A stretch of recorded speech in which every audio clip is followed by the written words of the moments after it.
You, me, or nobody is gonna hit as hard as life. But it ain't about how hard you hit. It's about how hard you can get hit and keep moving forward. How much you can take. Plan. I'm the enemy. Because I like to think.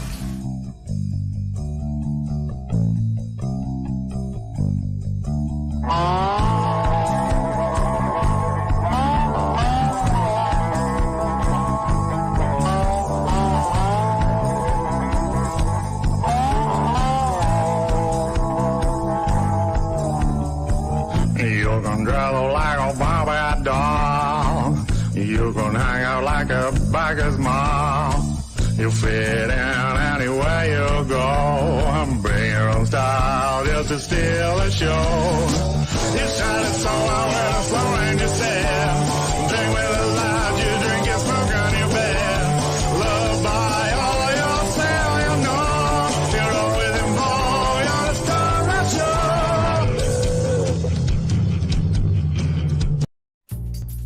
show. Come peer with us through the looking glass at the evolution of one Joseph Albino Thunderbuns. Joe was living the good life with a happy family, accomplished career, and good friends. That was until it all came to a grinding halt. While his devastated body was wasting away from COVID, his yearning mind was racing to find a cure. In a moment between moments, his consciousness was pulled from his body into a state between space, time, and quantum singularity. When he returned to his body, universal truths had been revealed for the first time, and Joe knew now what his true destiny would be, and it involved reaching out to the Crack Pack to expand the collective human perspective regarding life as we know it, and to amplify the good vibe waves that he would be producing for the rest of his life, for CG and for all humanity.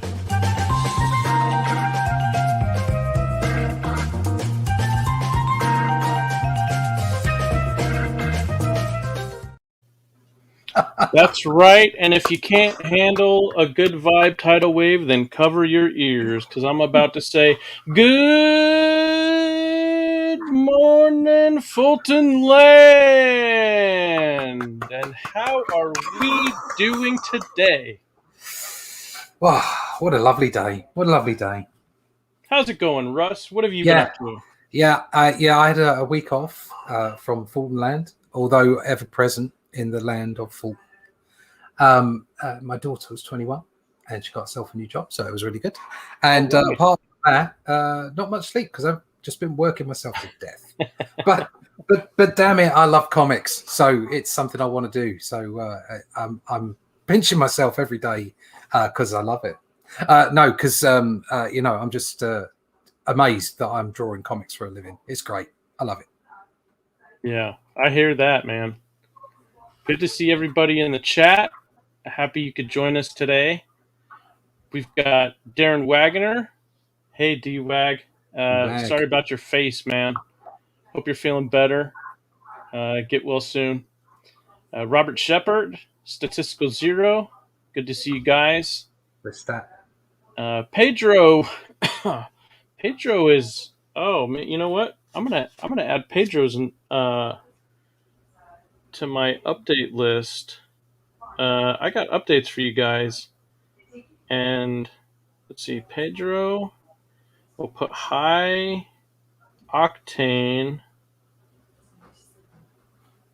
That will remind me to talk about that with all of the other updates, because that actually ties into what the Outliers are doing.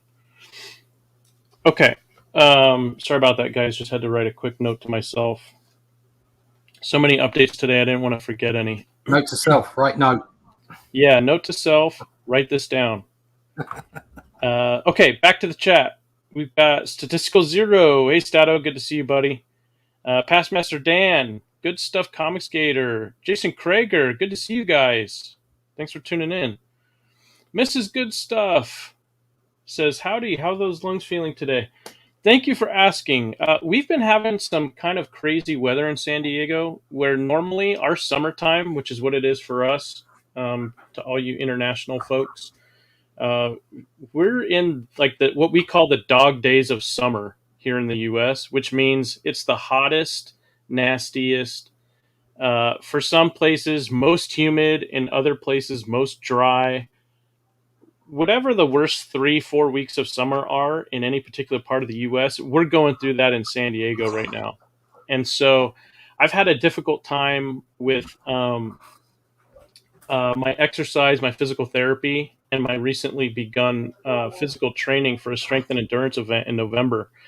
And so what's happened is, because my lungs were so destroyed by COVID and I've had to build them back up, I notice things now that I didn't used to notice. For example, in triple digit, this is in Fahrenheit, like 100-degree plus heat with added humidity, my lungs these days feel that heat and humidity far more than they ever did before.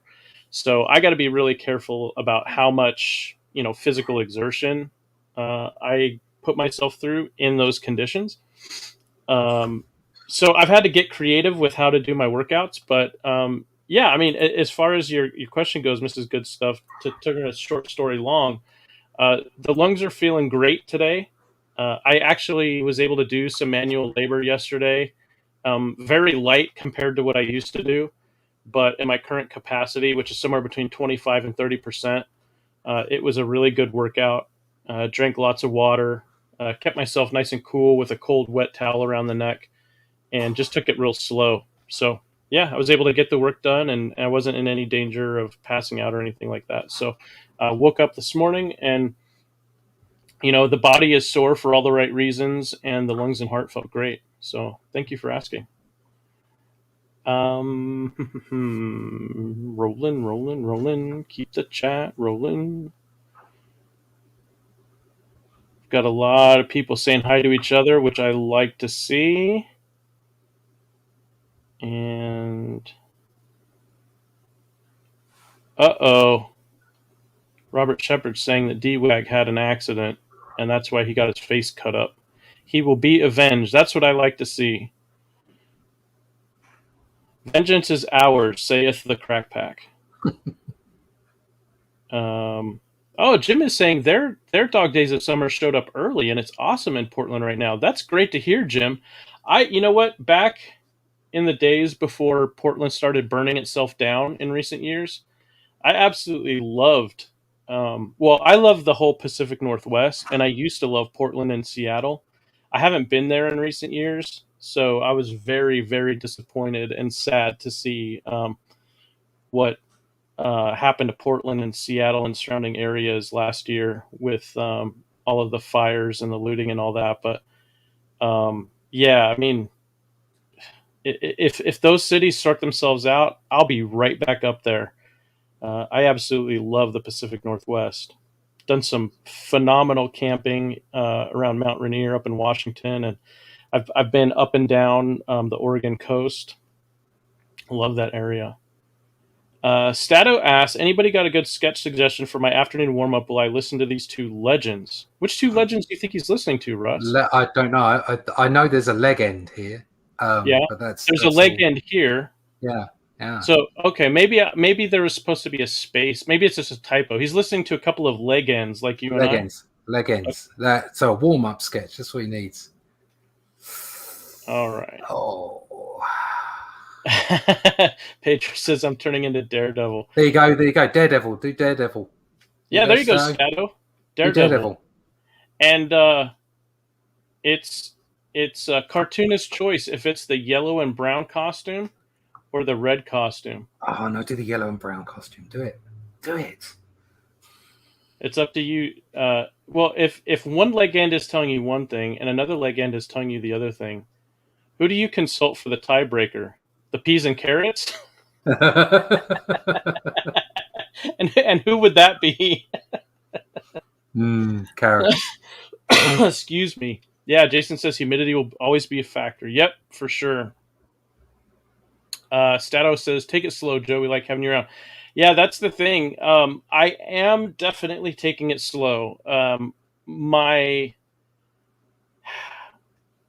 internal Joe says I can do it all, but I've forcibly imposed a limiter on that and said I'm doing everything by the book in terms of checking all the boxes I'm supposed to check for safety, and then the results will be whatever they will be.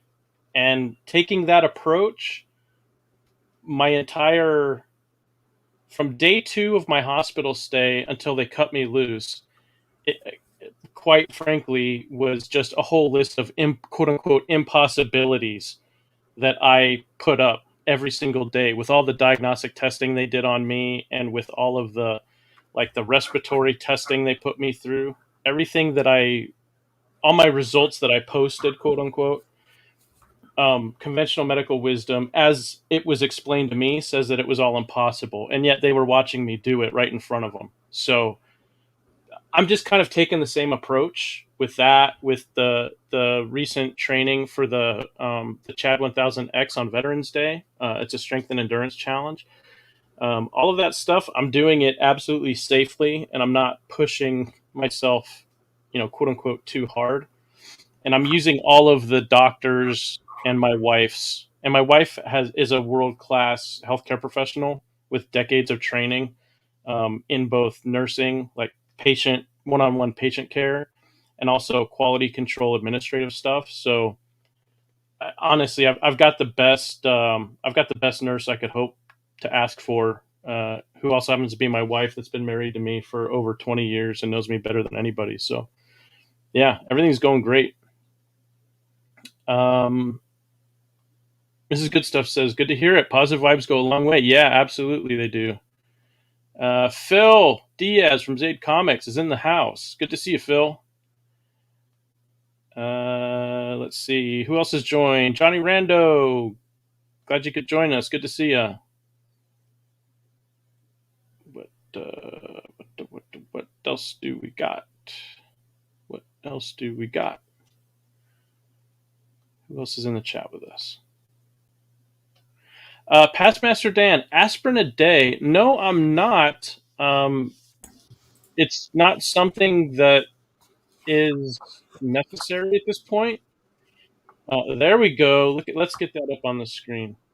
Let's make Russ the star of the show here, or Daredevil the star of the show. Mighty World of Marvel. There's the old devil in his yellow and brown. He's got his baton. There you go, Stato. There's your inspiration. That might even be a Jim Starlin cover, an early one. I think it is a Jim Starlin cover. Yeah. Am I? Past Master Dan says yellow and brown make flesh tones. Johnny Rando says yellow and brown make poo. Depending on what you've eaten. Oh, all right. So now that we've welcomed everybody to the show, let's get into it. We've got a bunch of updates today. Excuse me, one second. There you go. That post-COVID souvenir is lovely. I tell you, between the cough and the bizarre, like white, slimy, foamy phlegm. That's not from the lungs, by the way. My lungs got cleared before I rolled out of the hospital. And when I had my home health nurse assessment after the end of the first week of being home, she said, yep, your lungs are absolutely clear, no pneumonia. And I asked her, where is all this phlegm coming up that just won't stop? And she told me the same thing that the doctors in the hospital told me. And so I tried to get the same question asked of every single type of healthcare professional I could, hoping that with all the cross-reference information, I could get something of a clear picture of what was happening to me, because the typical answer was, I don't know. And unfortunately, that's the case with most COVID patients, because the frontline medical workers aren't given reliable data from studies or meta-studies of the whole population of patients. They get conflicting information all the time. So what I tried to do was run my own little study by asking respiratory therapists, nurses, doctors, even the cleaning ladies. I was asking them questions when I was in the hospital, because they see just as many patients, even though it's in a different capacity, as any of the other workers. So I was able to get a picture, basically, for the worst category of COVID that's currently on record in Western medicine. One of the things that happens, and it's also in moderate cases as well, from what I was told, is that even when you don't have pneumonia or you don't have pneumonia anymore, what's happening is that somewhere, and I think it's coming from the lymph nodes, but somewhere the throat is producing all of that nasty phlegm. So it's not from the lungs, and it's not from that, whatever they call it, that transition from the lungs into the throat, basically in your windpipe. The esophagus. Yeah, it's not down like from the esophagus down into the lungs. It's above the esophagus. So it's up in there somewhere. Like I said, I think it's coming from the lymph nodes, but it's one of those mystery things that I had something in October of 2019, and I ended up having steroids for it. And this was officially before it entered the country, but we've now heard that there were cases in September the previous year, although nobody likes to talk about it. Yeah. And I went to the doctor with it. My oxygen went down to 91%. And they said, if it goes down anymore, you should go to the hospital. But I never ended up going. I started off by coughing for a week, and then ended up saying, no, enough's enough. I'm going to the doctor. I ended up coughing blood. And I had the stuff you're talking about in my throat after my lungs had cleared. I'm pretty sure that's what I had. I can't see how you can get away from the obvious signs of this thing turned up and I'd had it, although I'd had it 2 months before they officially said it hit the country. I think it was doing the rounds before the early 2020. Anyway, that's up for conjecture. I believe I had it. It got removed by 2 rounds of steroids, and I could actually, at the end, I could train, but I couldn't sleep. So I had to sleep on my front with my feet on the floor. It was the only way I could get to sleep at night because of what was going on in my throat. And I ended up coughing blood, and that stuff that was in your throat, the doctor said to me, obviously nothing to do with the big C, as far as they were concerned, because it hadn't even been thought about then. They said to me that it was a reaction to whatever I had. So the body was reacting, and it was churning all this, which would make sense if it was out of the lymph node. It's churning all this stuff up into your throat and trying effectively clearing out whatever's there. But you ended up just almost sort of gagging on it. There was just so much of it. It wasn't very pleasant. That's exactly it. There was definitely one type that was coming up from my lungs, which were basically filled with sludge when I had double pneumonia. That's the one. Yeah. But then this other stuff, what I call souvenir from COVID, because when I rolled out of the hospital, the doctors had declared me COVID free and COVID immune. But what they said is that you're going to have a persistent cough. It could last anywhere from 2 to 6 months, maybe even 9 months. And then they said the memory haze and some of the holes of memory, the memory loss, they said that will continue to clear up. And so sure enough, every day my memory has gotten a little bit better. I have fewer instances of trying to, like, thinking I have a word and then it just won't come out. And then I just have to move on and just say, all right, I just lost a word. That doesn't really happen anymore.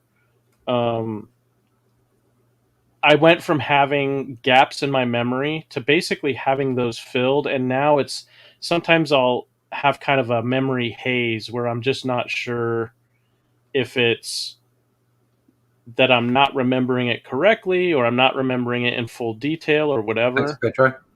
So it's I didn't get any of that because I didn't have it anywhere near as bad as you had it. That's the thing. It all depends on the severity. But it wasn't very. It was the nastiest thing I've ever experienced. They had, when they intubate patients, they put them face down, and that's what they told me is, like when my oxygen saturation percentage in my blood was down to 64%. And that's well past the point of death. That's well down, yeah. From what they were telling me. Like, I got checked in. I got triaged into the emergency room with an O2 sat of 81%. And after they got me in and raised it and stabilized it, then they told me, we don't know how you got in here alive. And we don't know how you stayed alive while we were trying to stabilize you. Because 81, for as much time as you spent at home, your brain should have suffocated from lack of oxygen, which would have shut everything down. So every second that you didn't do that, between the time you went from your house, whenever this started, to now, is every second is another time where medical wisdom says you should have died and you didn't. So we don't understand how it happened, but we're really glad you're still with us, and keep that number up. Well, the next day, it plummeted all the way down to 64, which after they got me back up into the 90s, they got me back up to like 93, I think. Right. And that was on the biggest, baddest respirator that they could have in the room, except for the ones that all the intubated patients were on, which were so enormous, they're not portable. You can't move them around. No, I know the only reason I got through it was because I was relatively fit. It was when you're fit and when you can catch it early enough. Yeah. Like they got you on steroids, which isn't, for people who are wondering why it's a steroid, it's anti-inflammatory. So it reduces inflammation in the lungs, the windpipe. Clears it out. It makes it basically open. expands your airway and expands your lungs' ability to pump air through that airway. That worked. And what happened with me is something else that I learned. I mean, as all these sort of things were coming in from the sea and being told on the news, I was like, oh, I had that. Oh, I had that. Oh, I had that. But I'm sure they were telling me it wasn't in the country when I was supposed to have had it. But all the symptoms, and then what I've heard from you as well, it's no doubt in my mind. That's why even down to the returning, it goes away. You get a little bit better, and then it comes back again. Yeah. Not as bad as it was, and then it goes away, and then it comes back, and it just like it reduces in phases. Yeah, well, I'm absolutely convinced that you had it. I mean, I'm no clinician, but just the experience I went through, and then all the people I've talked to, both recovered patients and medical professionals, people on my own medical team, and then others outside. Yeah, I've basically kind of been compiling my own database on this whole thing. Just because the information from the so-called experts is so unreliable. Mo Big says they put Russ on steroids because any further exposure to gamma rays would be too risky. That's right. We like Russ at the Doc Samson level of capacity, but we wouldn't want him to Hulk out on us. No, I wouldn't want to do that. I'd never be able to draw. I'd snap all my pencils. We don't want Russ smashing his drawing table. Russ smash. Let's go past this COVID talk. Speaking of drawing tables, speaking of artwork, I am going to share with you guys some new progress on colors. We've got some more characters colored up. The testing was approved, and I can share them publicly. And I'm going to show you guys some work that InkSpots was doing on his channel. He was live streaming, I think it was on Sunday in the US, if I'm not mistaken. And so he did some work live. If we've got, we've got mods. If a mod can take a minute to pull up InkSpots' YouTube channel, it's just ink space spots, and then post that link in the chat, I'd really appreciate it. And I'm going to show you guys what he's been working on. Let's share the screen here.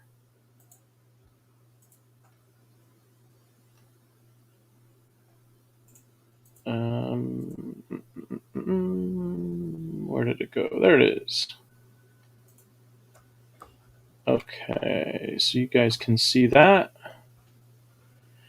So first we've got Terrence Hightower, who is also known as High T when he is transformed, large and in charge in his massive form.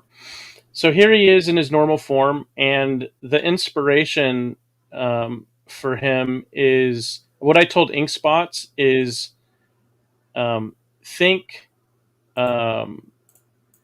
think cross between Fred Sanford from Sanford and Sons and George Jefferson from the Jeffersons.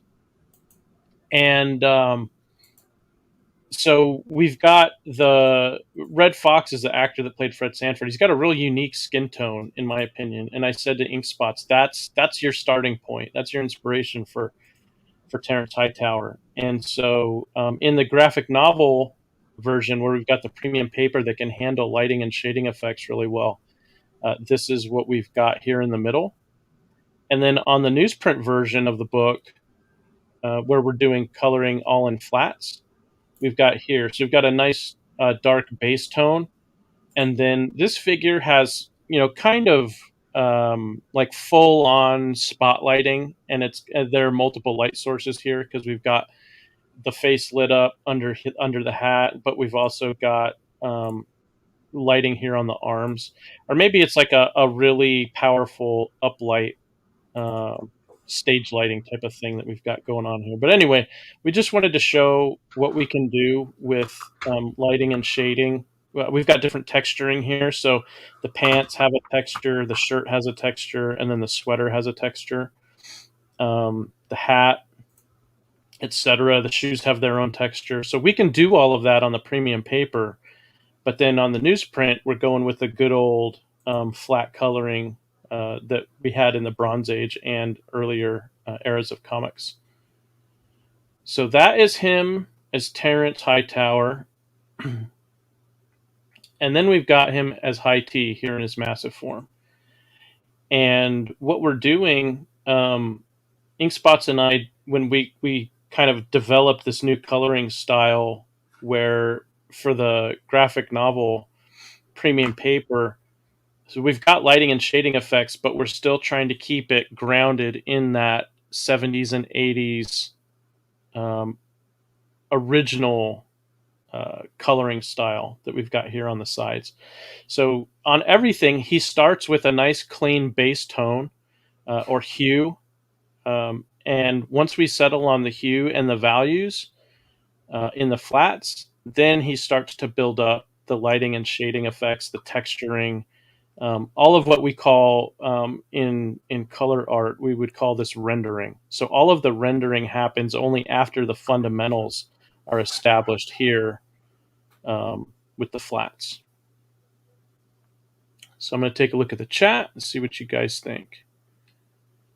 There are now almost as many links to Ink Spots in the chat as there are YouTube channels called Ink Spots. Thank you, guys. I appreciate it. Yeah. Let me scroll back and see what you guys think. Pedro's saying that he also reminds him of the granddad of the Boondocks. Yeah, so I knew I was going to have a brute type character on the team, and I also knew that I wanted to have just a cranky old fart because of who the Saint as the flagship character is and who Misperception is. I had them figured out real early on. And then I knew because of their personalities, I needed some personalities that would both complement and contrast with those two.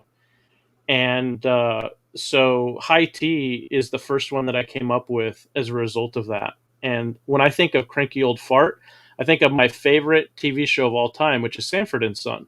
And I think of Fred Sanford, played by Red Fox. So initially, the starting inspiration was Fred Sanford. But there's definitely some George Jefferson in there. I grew up watching the Jeffersons as well.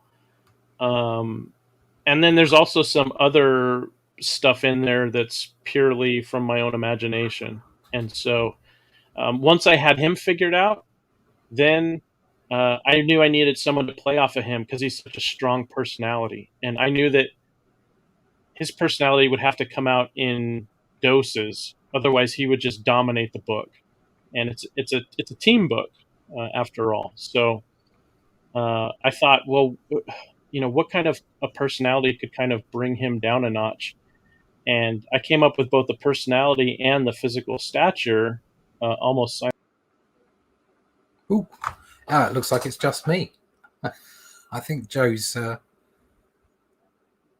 Joe's shot off into the ether. His feet seem to be a little bit up and down. Presume he can just come straight back into here. I don't know how it works. So I don't know how much of the stuff he was going to show you. So what I'll do is I'll show you some of my stuff instead. So we were going to leave this until the end of the stream, but I can do this to fill in now. So Only Death Can Save Us, book 2 is on its way. I'm doing some pencils for it at the moment, and I've just had a cover done as well, and I'm waiting on the color to come back. And with Joe's back in the room, you don't need to see my stuff. We can go back to Outliers. Normal programming will return in the next 20 seconds. Don't let Russ fool you guys. We're going to be tilting that kilt. You're going to see his stuff at the end of the show.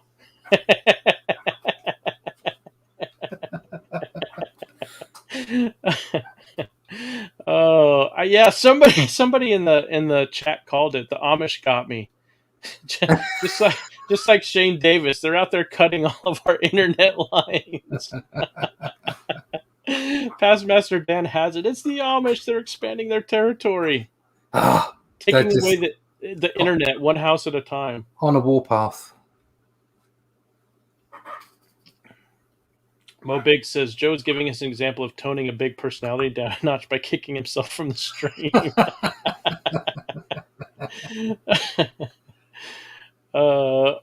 Excuse me.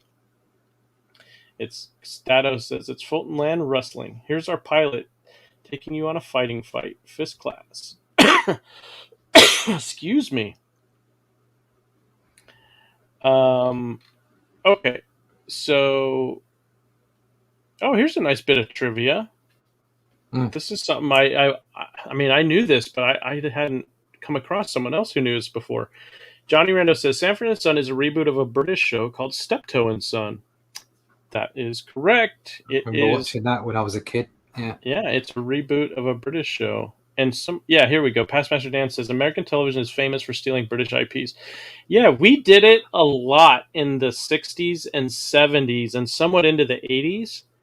And then from the 90s on, I think the Brits got us good because they took some of our shows and either made them just as good or better, but with their own British spin on it.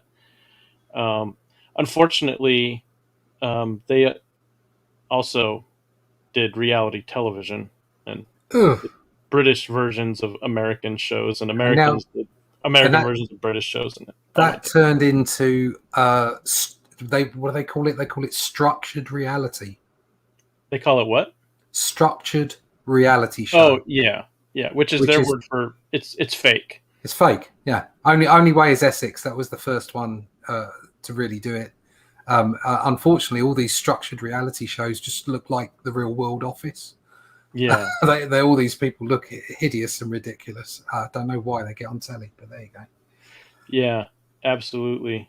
I'm going to take the opportunity to turn my frown of kicking myself from my own show upside down, and I'm going to go back to what I was showing and hopefully give you guys a smile by showing you Minimart, who I was talking about earlier as being kind of a counterpoint to High T's personality and his power set.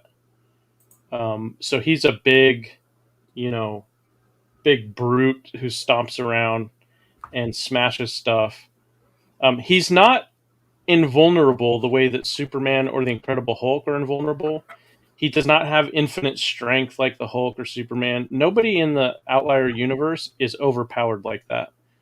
Everybody works with limitations. And the overriding limitation that affects all superhumans in the Outlier universe that got their powers from the same energy source, which will be explored. And at the end of Volume 1, you get a big sneak peek at what that source was and where it came from. I'm not going to talk about it prior to people reading the book in any detail. I'll hint at it occasionally, but it's a big spoiler. So I've been very impressed, which is part of the reason why I came on the project, with the amount of lore that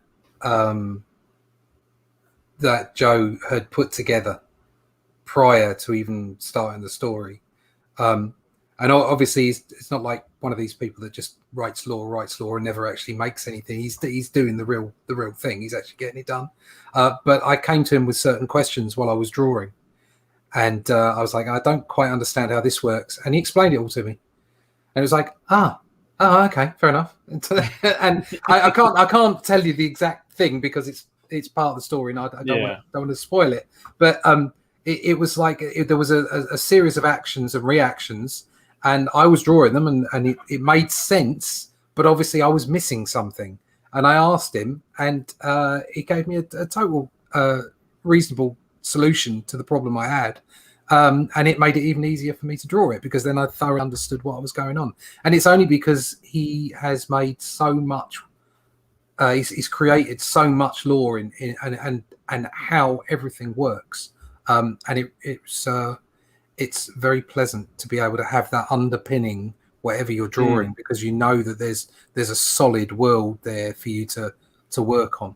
Very good stuff. I love hearing that, Russ, because when I was trying to figure out how to create a superhero universe that felt like it had been around for 100 years and yet was brand new. Yeah. I was trying to figure out a way to make it all work, but then also I had to figure out, how do I present it in a way where people feel like they get a satisfactory amount of story in each book, and yet because of the scope of it, it's necessarily only a very small slice of the universe in each book. And I kid you not, I literally took 3 months to try and figure out how to do it. And at this, so this would have been 2018, and this was before I made my pro comic book debut, I guess you would say, with editing Flying Fortress in 2019. That was my first credit in a comic anywhere. But at that point, I had 37 years worth of storytelling experience in other formats. So I knew how to tell a good story, but I had never before tried to do something like this, where it was something that was so epic in scale, but at the same time present it in a way that's digestible and it makes sense. And each book feels like it's got a fully resolved beginning, middle, and end story to it, but then still has a plot line or subplot lines, at least, that continue on to the next book. Yeah. So, I mean, the whole, when I say that the universe is built out, Russ is the one person who can back me up and not just hope that I don't have to just hope that they trust me, that I know what I'm talking about, because Russ has been able to ask me questions and I've been able to tell him some of the things that are coming down the road, to the point where he understands that the stuff really does exist. As far as I'm concerned, as far as I'm concerned, it's already happened. It just is going to take us a little time to get to where everybody else can read it and also understand that it's already happened. So if that makes any sense. But it's right the way down to what you were saying about restrictions on, so that any particular player is, hero, whatever, is not gonna be overpowered. And there's really good reasons for it. There's really good reasons for the restrictions, and therefore it makes the superpowers more acceptable, because of the way that it pretty much all superheroes, all the main superheroes out there in mainstream, are retconned in one way or another, because they didn't always turn up with a solid backstory. The backstory grew and became part of the canon, and you had to start from a cold start.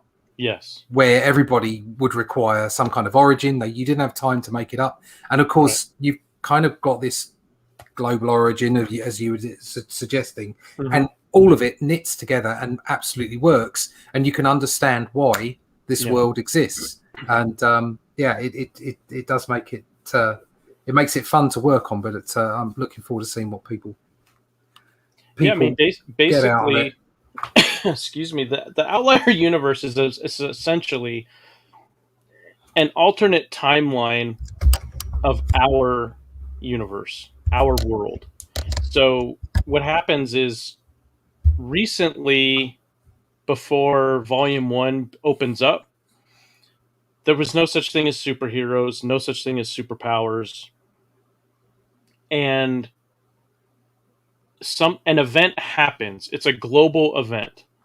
And as a result of that, not long after, certain instances of weird stuff happening, impossible things happening, quote unquote, basically people start demonstrating that they have superhuman abilities. And eventually, governments figure out what it was that caused this, and they start scooping up these superhuman people because they view them as assets, both for the protection of their own countries against other countries' superhumans, but then also they view them as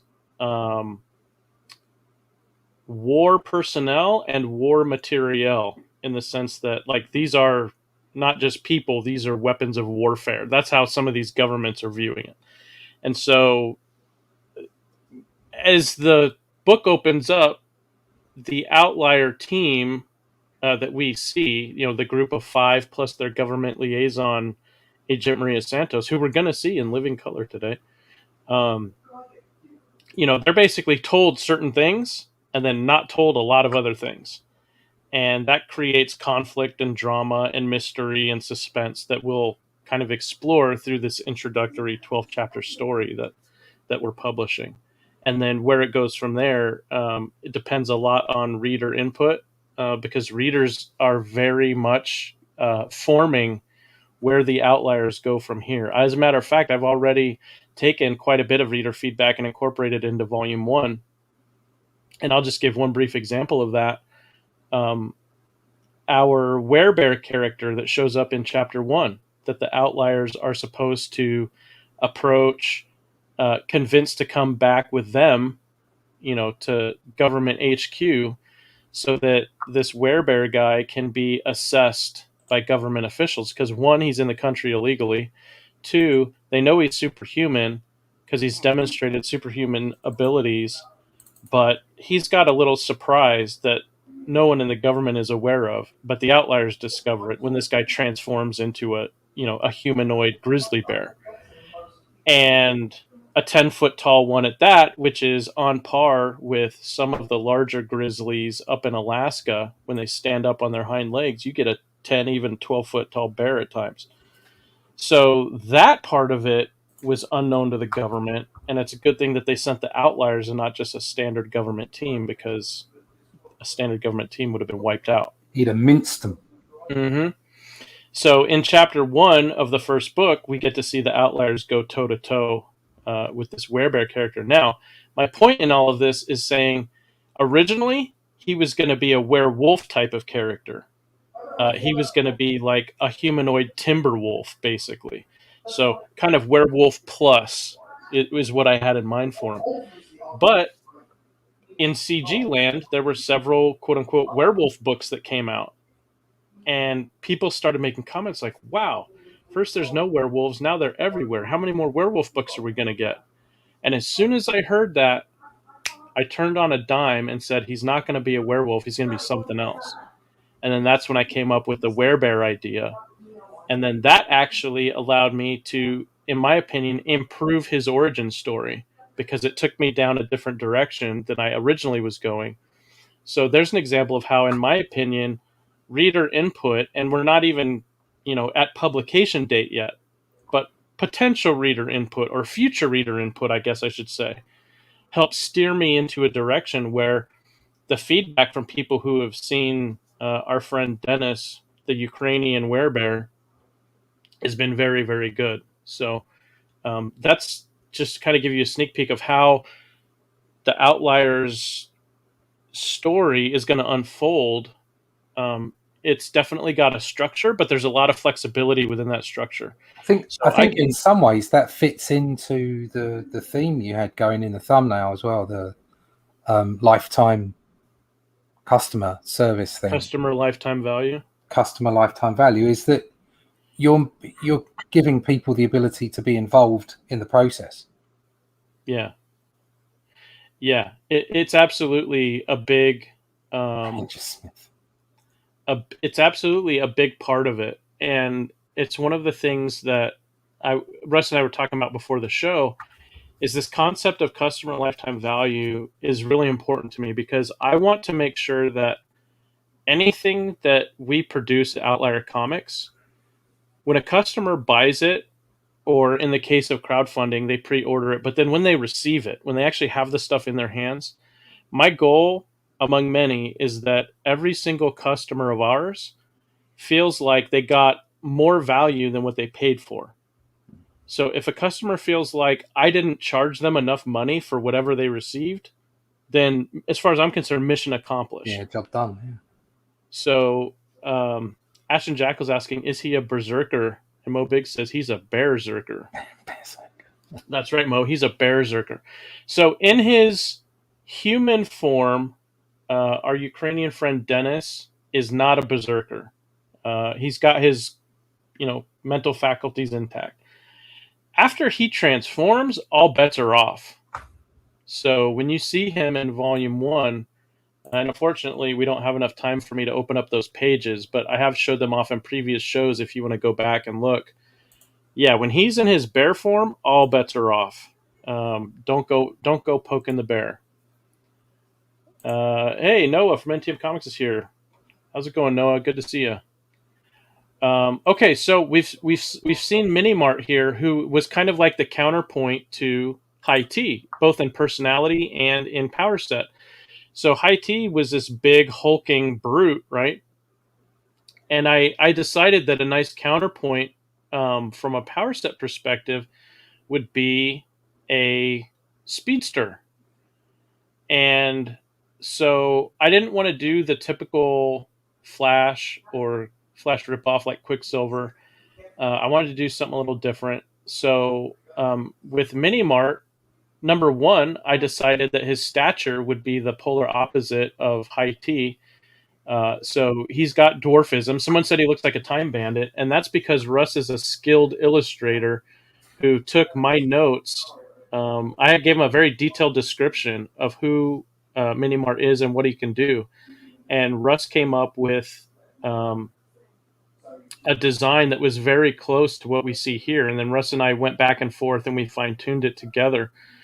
And so what we've got is a guy with dwarfism who essentially decided to become a bodybuilder, in the sense that he wanted to develop his physical capacity to its peak.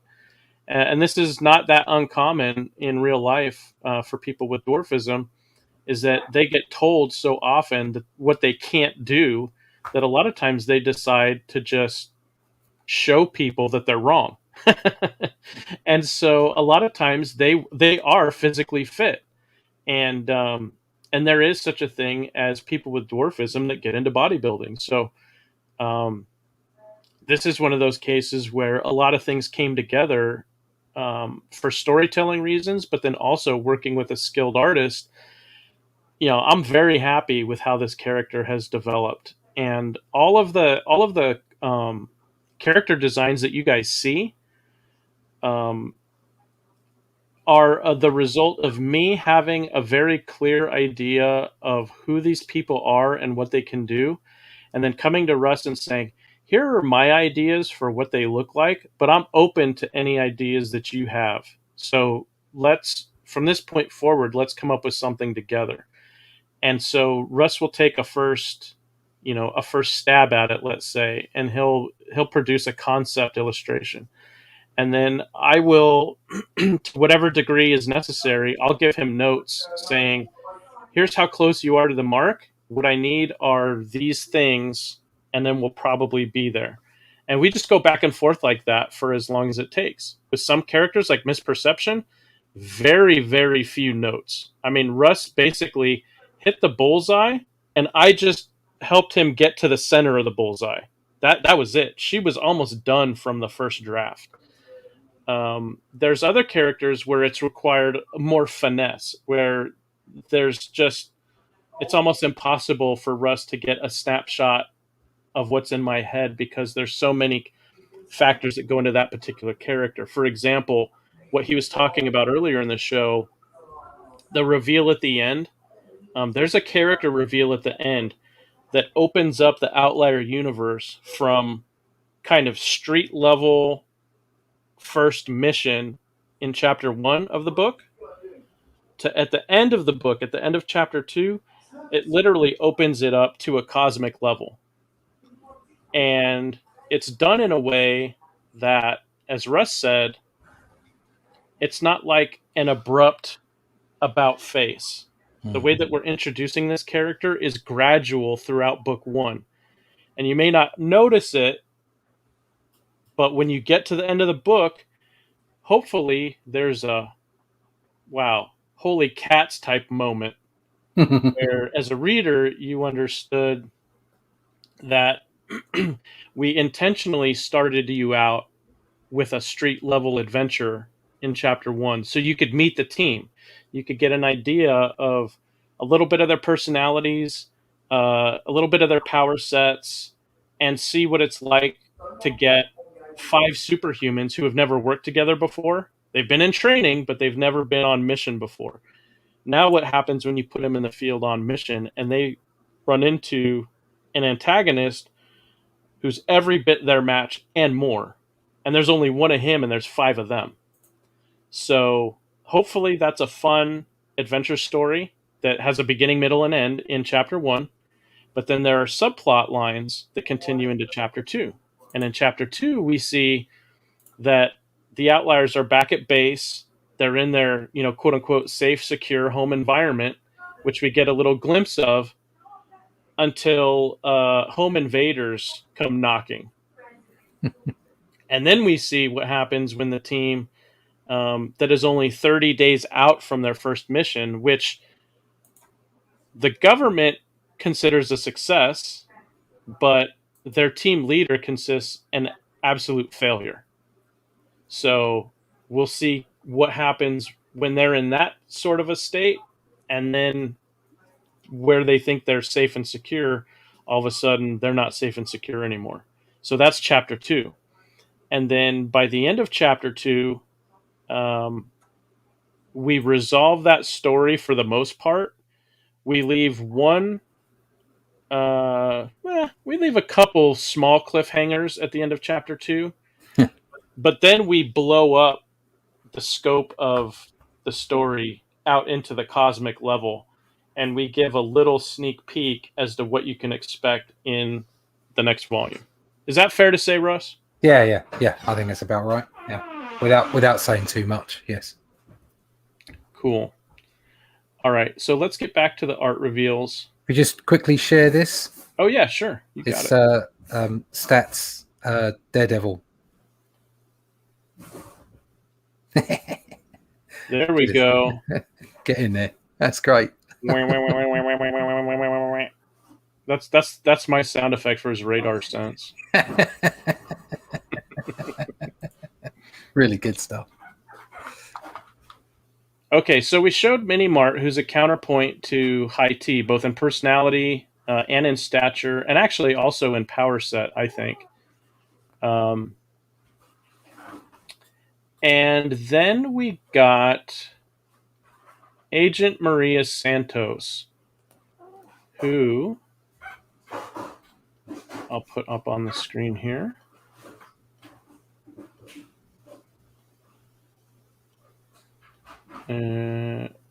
Wrong one. Mini Mart, you're done for today. Thank you. Appreciate your service to the show. And let's bring up Agent Santos. Here we go.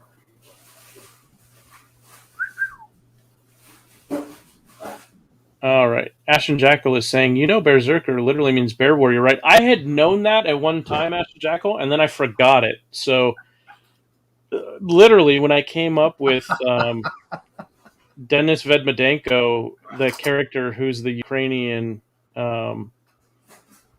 werebear, Yeah, it wasn't even in my mind, but it probably, I'm sure it was in my subconscious somewhere, and maybe that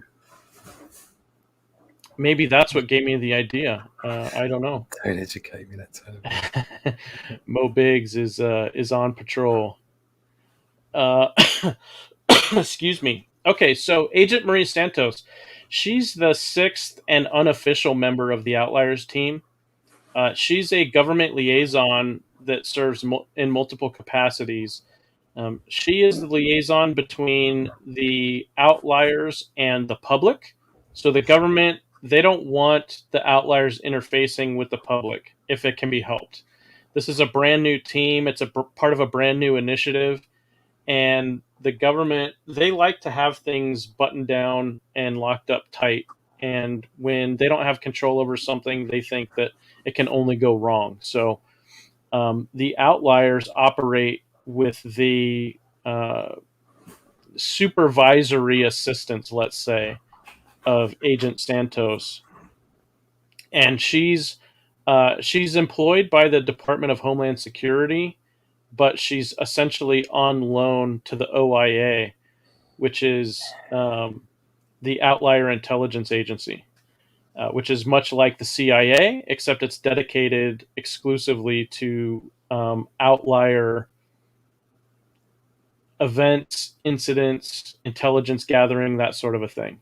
Because in the Outlier universe, we don't have mutants, we don't have metahumans. People with superhuman abilities, whether they come from within, like the Saint, Misperception, etc., or whether they're gained through external means. Like, for example, a member of the team you guys haven't seen yet in color, but you've seen the line work, is Night Falcon. And he's sort of like, you could say he's kind of a cross between Iron Man and Batman in terms of his power suit, and somewhat in terms of his backstory. There are definite inspirations there. It's like the Batman suit from The Dark Knight Returns, isn't it? At the end of the book. Kind of, yeah. Where he gives Superman a kick in. Yeah. Yeah. It's that kind of suit. It's that type of thing where it basically allows him to go toe to toe with superhuman people with superhuman powers. And so because it essentially gives him the ability to do superhuman things, he gets classified by the government as an outlier, despite the fact he has no superpowers. So Agent Santos is on loan from Department of Homeland Security to the Outlier Intelligence Agency, and it's the OIA that essentially assembled and runs the Outliers team, our team of 5 heroes. So she is the liaison between the team and the OIA, and she's also the liaison between the government and the public. And so the book opens up in chapter 1 with her sort of in the background supervising the operation when they try to bring in our werebear friend. And we're going to find that her origin story is not only unlike any other, but there are some, let's say, unsavory elements to her origin and to her her character currently. And one of those gets revealed at the end of chapter 1.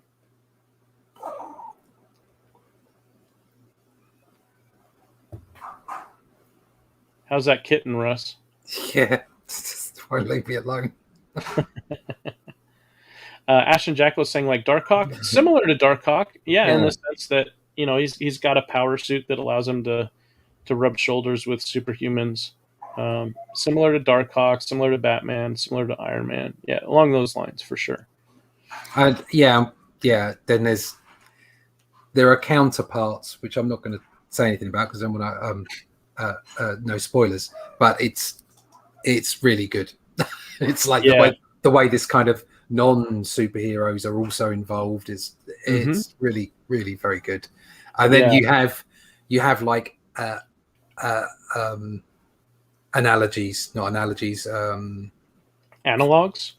that's right, you have analogs of effectively heroes that you've known and villains that you've known from Marvel and DC. Yeah. You have analogs of those things, but they're completely original. They're kind of like in the style of, but they're new, and they're a completely new way of approaching it. And then you add that together with the whole aspect of how they get their superpowers, the whole world that they're involved in, like we were talking about earlier, and it becomes unique in its own right, and a great world to immerse yourself in. It's really good fun, really good. Well, yeah. For example, our flagship character, the Saint, David Santos. When I first showed his costume, Russ's line work, it wasn't even colored yet. I just showed the line work. I'm pretty sure it was just pencils at that point, Russ. Once we got to the point of approved pencils and you were about to ink him up, I showed my kids and I said, "What do you think?" And the first thing they said was Captain America, because he's got that big white star on his chest. Yeah. And I said, who else do you think of when you see this character? I said, well, he's kind of like Superman, but more like Captain America. Okay, great. Great. That's great. We hit the mark there. Yeah. So that essentially where his look came from was 3 inspirations. One was Superman, one was Captain America, and one was luchadors, Mexican professional wrestlers. And my kids, who were young, they zeroed in on the 2 iconic ones, and then they have no experience with the general Mexican professional wrestler look. So I'm not surprised that they didn't. I'd be shocked if they would have clued in on any of that. But that's the whole point, is that these characters, villains, heroes, anti-heroes, vigilantes, background characters, they're intentionally designed to give you a feeling of familiarity, like they've been around forever, even though they're brand new. So Russ and I are having a whole lot of fun bringing them to life for you guys. And now InkSpots is in on it as well.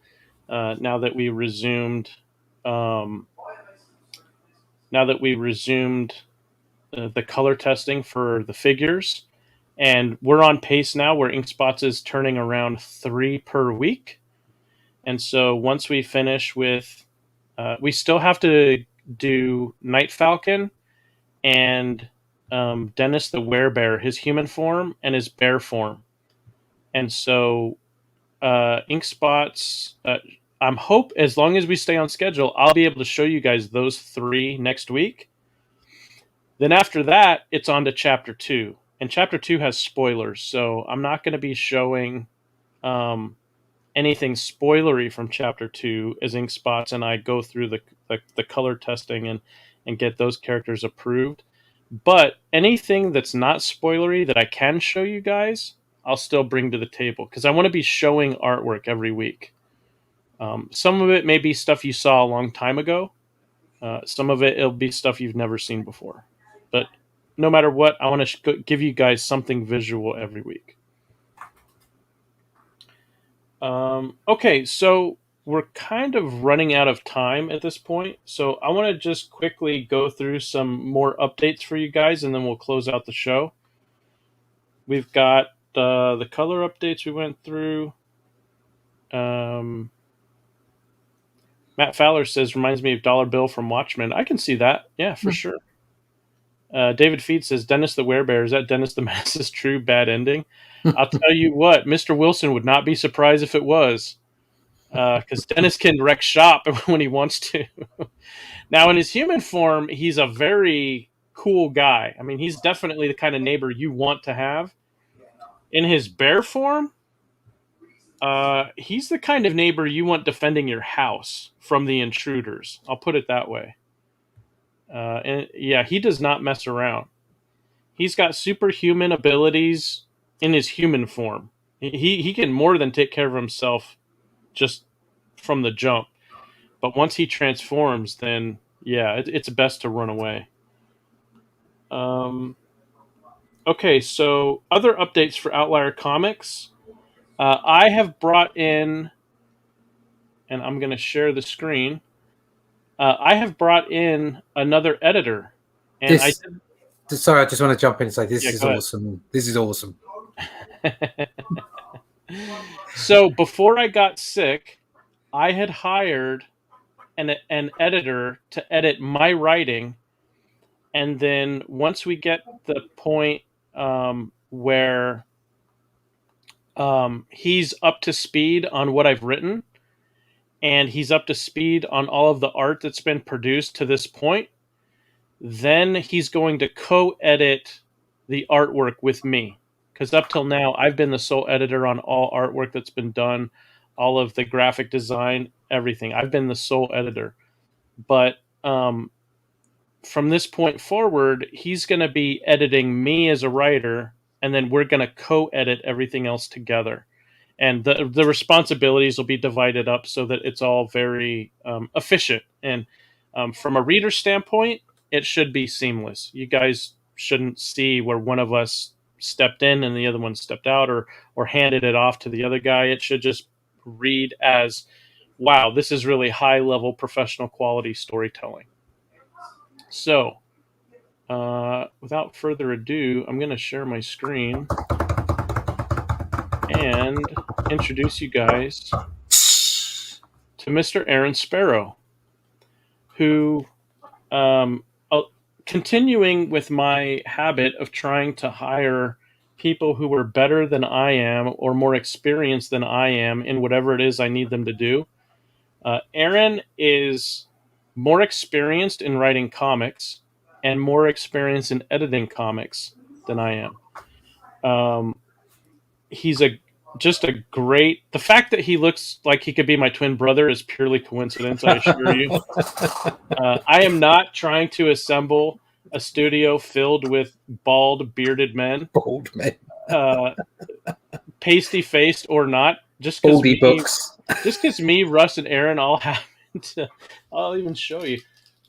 I shaved my head by choice. It's actually grown back. I need a haircut, but yeah. No, yeah. If I was freshly shorn, then yeah, me, Russ, and Aaron would look like we probably all descend from the same family tree. But I assure you, we don't.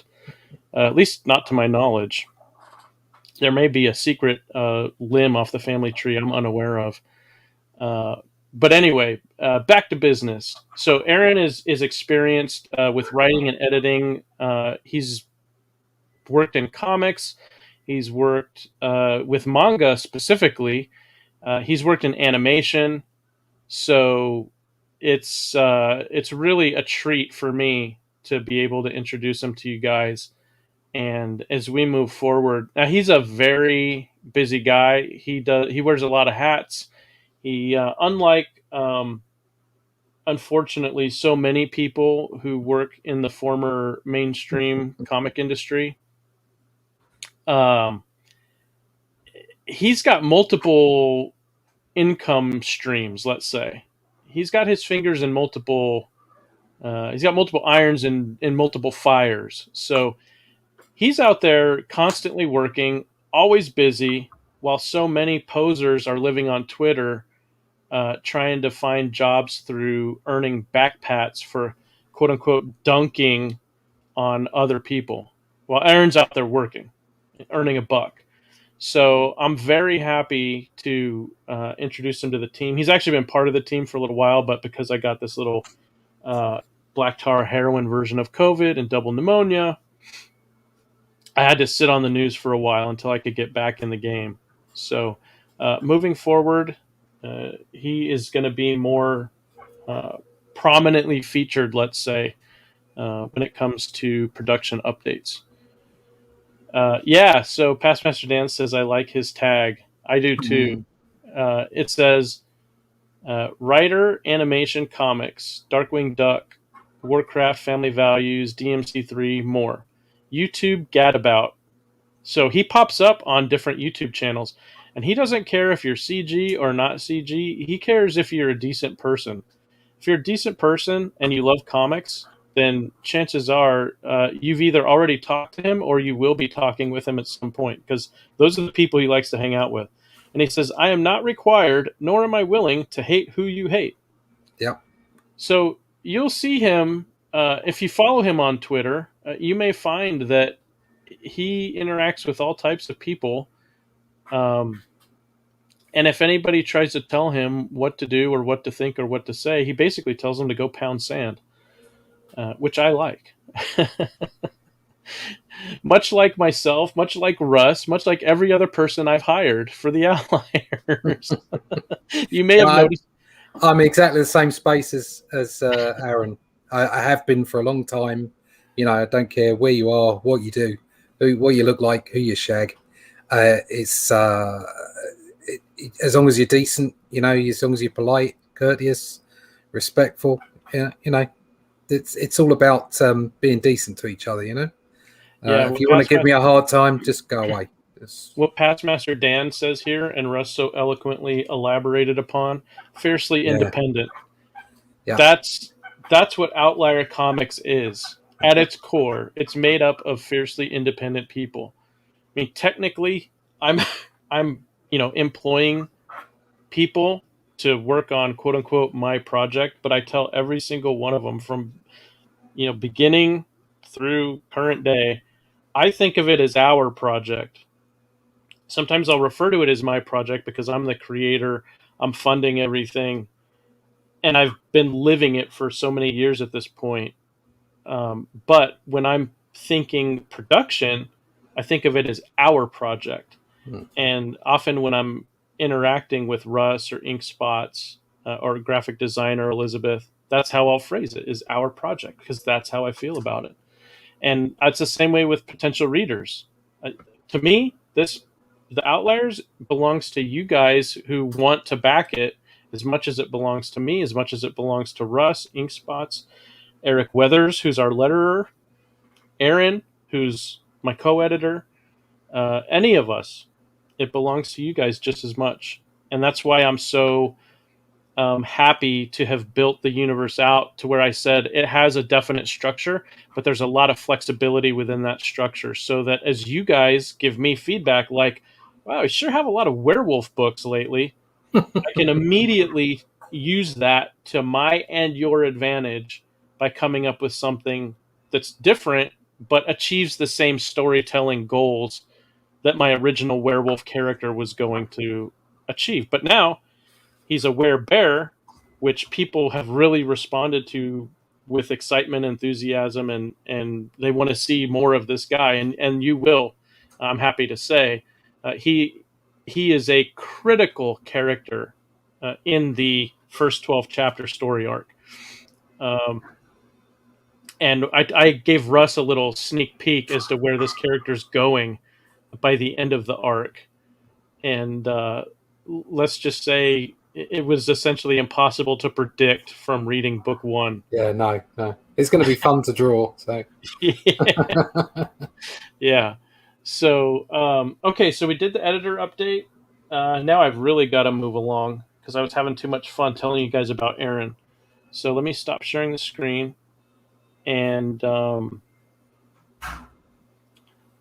let's take the comment down, and okay, let's move on. So then, hey, Bristolian Dave's here. All right, me babbers. Welcome, Dave. Good to see you. all right, Dave. Oh man, this cough just will not go away. I tell you, man, once the humidity kicks in, it just will not leave me alone.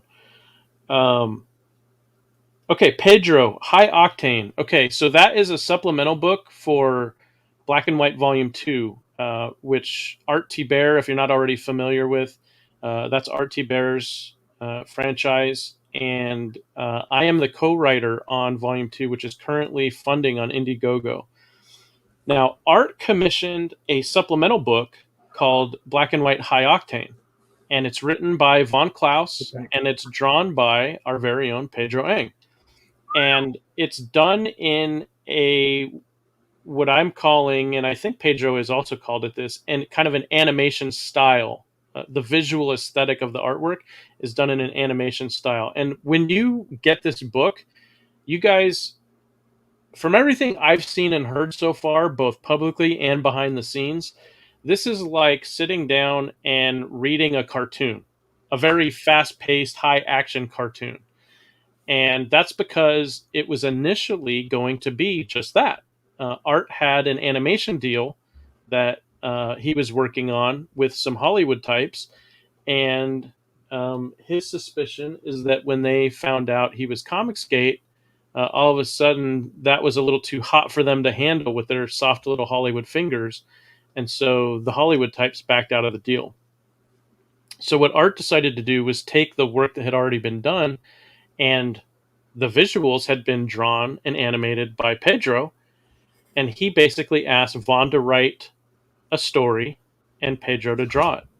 And so the where that ties in with the Outliers is that Pedro is a professional animator, and I have talked with Pedro and several other animators that have a long body of pro work behind them. And I've mentioned here and there, I may have mentioned it on Pontificators, I'm almost positive I've mentioned it on this show, that one of my long-term plans for Outlier Comics is that we can adapt our comic book work into animation. And I'm not going to go the route of Hollywood. It's going to be completely independent. So what that means is we'll only do it if there's enough demand for it. Now, I've got business meetings set up to discuss little bits of animation that I'm going to commission. And based on how those are received, I'll try to gauge customer demand. If there's enough demand for it, then we'll proceed with some animation projects. If there's not, then we won't. So what I would say is, if you want to get a sense for where I'm going with this, take a look at Pedro's work. Take a look at Jose Garcia's work.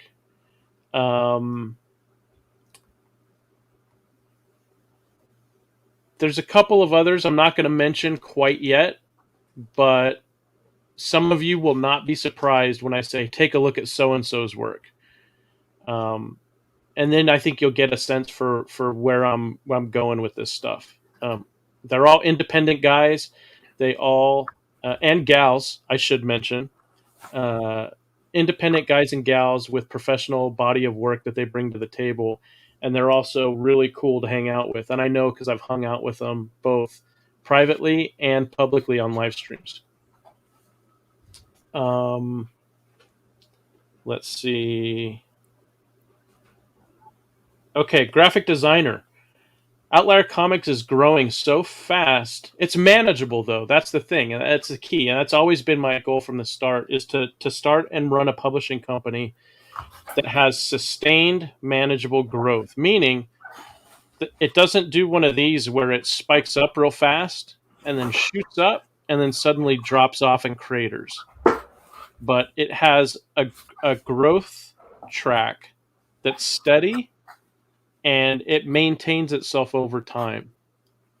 And that can only be done if the customers are given stuff that they like, if they're treated the way they want to be treated, and if the people running the show are constantly in tune with not only their customers, first of all, but if they're in tune with each other, they're creative collaborators, and everybody's on basically on the same page. So if you have those things in place, you got a real good shot of having a publishing company that can have a successful launch, and then you can maintain that progress, let's call it, if you keep those three things in mind and you're actively working on improving them every day. So that's where Outlier Comics is at, I'm happy to say. Behind the scenes, very busy, lots of growth, but we don't show it all out in public because, well, there's lots of reasons for it, but one of the reasons is things change so fast, and I have to be extremely adaptable so that as things change and one opportunity kind of falls apart, I can see how that opportunity that didn't work out can be used to capitalize on a new opportunity. And that kind of stuff is happening all the time. I had a big quote unquote party, as I was calling it, planned for CG that was supposed to happen on Labor Day involving the US military. Well, unfortunately or unfortunately, depending on your perspective, I had a whole lot of unforeseen stuff happen in my private life involving family. Most of it wonderful. I mean, it was good stuff all around, but it came out of nowhere. Therefore, I hadn't planned for it. Therefore, it caused a lot of delays and interruptions in my outreach planning. Well, what do? I adapt. So I wasn't able to do anything big on Labor Day, but I've now kind of reoriented everything to try and shoot for Veterans Day, which is November 11th. So it's that type of thing that's happening constantly behind the scenes on these crowdfunded projects. And quite frankly, I think the people who are successful at it, like Russ was with Only Death Can Save Us, like Michael Bancroft was with the Lucent, like I believe Eric Canetti is going to be with Arc Athena, which launches on the 15th, or 6 days away. Like Art T. Bear with Black and White and Black and White 2. You know, these are all people who were constantly busy behind the scenes, but not just with busy work. They're constantly assessing how things are going. They're adapting when things have to change. They're not clinging to what doesn't work just because that was a cool idea and they really wanted to get it done. These people are highly adaptable. They roll with the punches. They not only roll with the punches, but they counterpunch really well. Those are the sorts of people that I want you guys to be aware of that are kind of have formed Voltron in terms of Outlier Comics. So even though I was knocked out of commission for a couple of months, Russ kept rolling on his ink work. So I'm happy to tell you guys today, the entire main story, all 48 pages, completely penciled, completely inked. Russ is working on Only Death Can Save Us 2, but we also have because we're so flexible with each other in how to get the work done, there's an 8-page backup story that tells the beginning. It's kind of like part 1 of the Saints origin story. There's an 8-page backup story in Outliers Volume 1. So you guys are getting a total of 56 story pages. And that 8-page backup story will get drawn at a later date from now, because Russ, while I was out of commission, Russ had to get started on Only Death Can Save Us 2. So we just agreed that while I was laying in my hospital bed, Russ was going to keep on inking Outliers. And if any adjustments had to be made, we would do it later digitally so that we could finish his work on Outliers Volume 1 and he could roll right into Only Death Can Save Us 2. So what you see on the screen is stuff that he's been working on for Volume 2 of his own project. And then we're going to circle back in a little while and schedule in with him where he can pencil and ink the 8-page backup story for the Outliers. So I just wanted to give you guys a little bit of a sneak peek behind the scenes as to some of the things that, if you have the right people on the team and they work well together, man, you can get just about anything done. And so I'm happy to say that the sort of working relationship that Russ and I have, that it's the same way with Ink Spots and I. It's the same way with me and Eric Weathers. I know that because I helped him when I edited Flying Fortress Remastered, which was over 200 pages of story. And so our graphic designer, Elizabeth, we've got a great working relationship. She's flexible. I'm flexible. We get stuff done. Even though both of us have had quite a challenge in the past few months with health stuff going on. So in that vein, as we're looking at this gorgeous artwork, I'll just wrap up the updates by saying that I'm looking for another graphic designer who is gonna. Elizabeth is continuing to do graphic design work for. Hey, it's Eric Canetti himself. We were just talking about you. Your ears must be burning. Telling people about the Arc Athena launch on the 15th. Art. Whoa. Where'd the artwork go? Oh, okay. Sorry. Russ, come on now. You're not falling asleep, are you? Am I talking too much? No. Am I putting you to sleep again? I didn't want to sort of like to dump all my stuff on Fulton Land. So Oh, this is exactly what I was hoping you would do: is dump all your stuff on Fulton Land. That way, I get the credit for it. Okay, so I was just wrap up the updates by saying, oh, by the way, Eric, if you weren't here before, I let everybody know about the Arc Athena launch coming up on the 15th, and I was saying good things about you, so don't go back and listen to them because that would make me uncomfortable. Excuse me. Oh, graphic designer. So Elizabeth, otherwise known as D Geek Art, is still the graphic designer that I'm working with. But you guys have given so much positive feedback to what we're doing at Outlier Comics, and you guys have asked for so much stuff, and I want to give it to you guys, and the team wants to give it to you guys, but COVID took me out of action for about 2 to 2.5 months because I'm still not quite back into my full workload that I was handling before I got sick. So it's still going to be a little while before I can get there. And what I realized is that even though I postponed the launch of the campaign to March 2022, possibly April, I'm calling it March, April 2022, but I'm really targeting March. I realized even with postponing that, there's still not enough time to get everything done that you guys are telling me that you want. So I'm hiring more people. And I'm actively, as of today, I am actively looking for another graphic designer. If it's someone in this chat or someone you know, feel free to spread the word. Feel free to reach out to me. You can DM me on Twitter. You can email me. And once I have Russ talk about Outlier stuff, I'll put my contact info in the chat.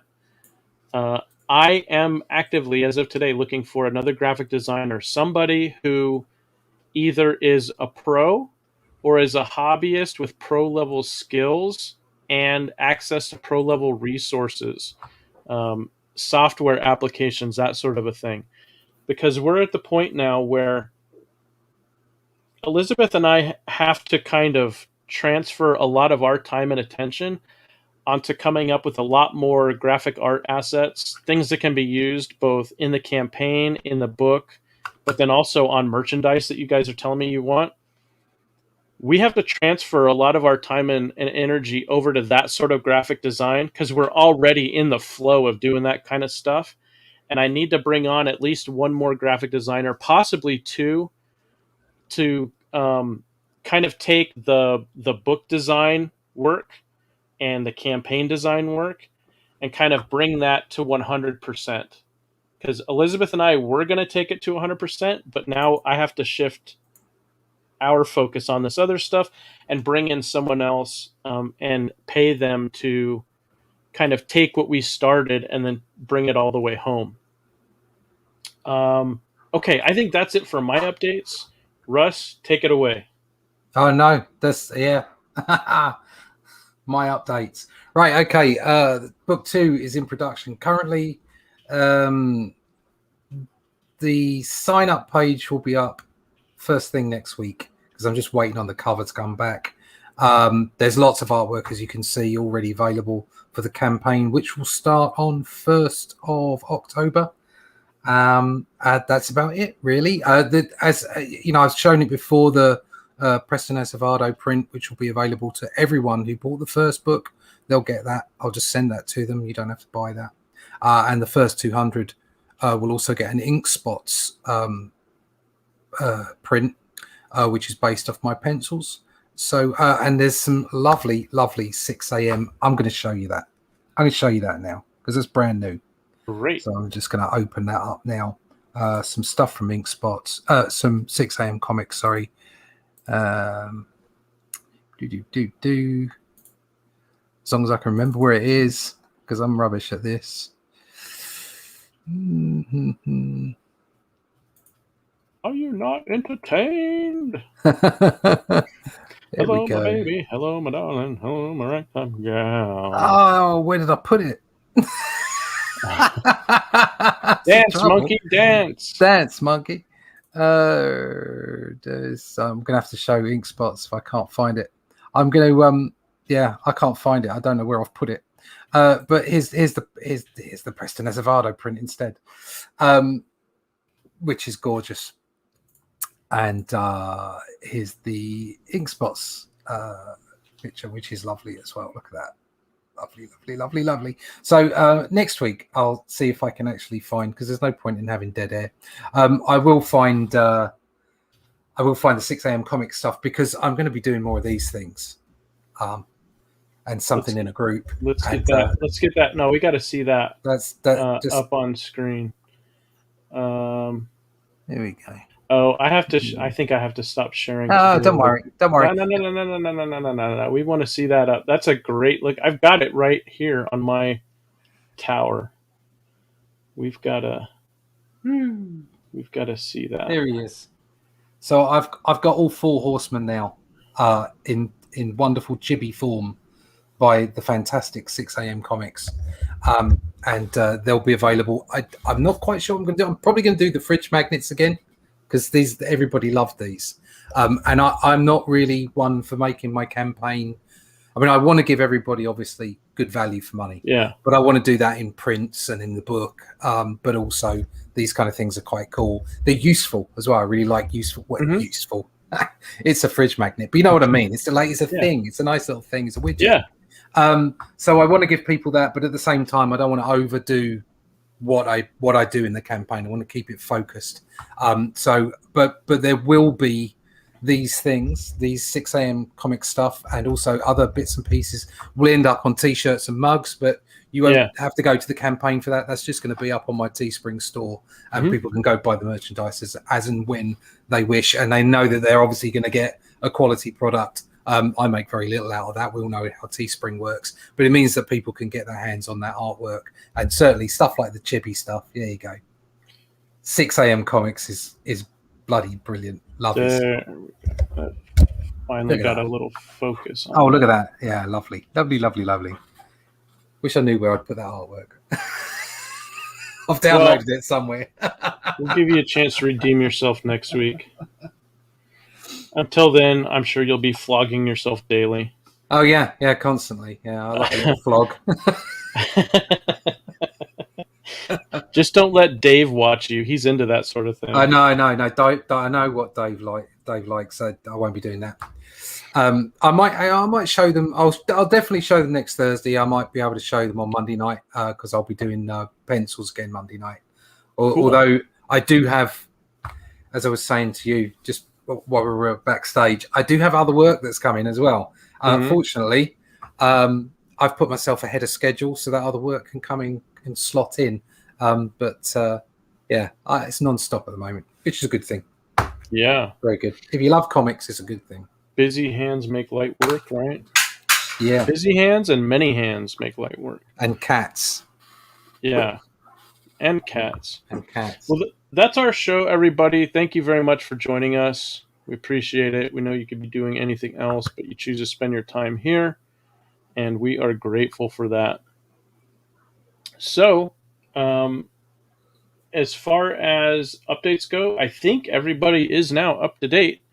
And the last thing is, I had mentioned, I think on my Monday show, if not last Thursday, that I was going to start doing for the email list, start putting out updates there in addition to YouTube and Twitter, and some family stuff came up.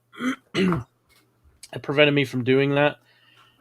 As long as this kid's school does not postpone their start date again, they're supposed to start on Monday. So as long as that happens, then I can get to work on that email list and pump it up the way I said that I would. So that's the final update. I hope you guys make a great day, and until next time.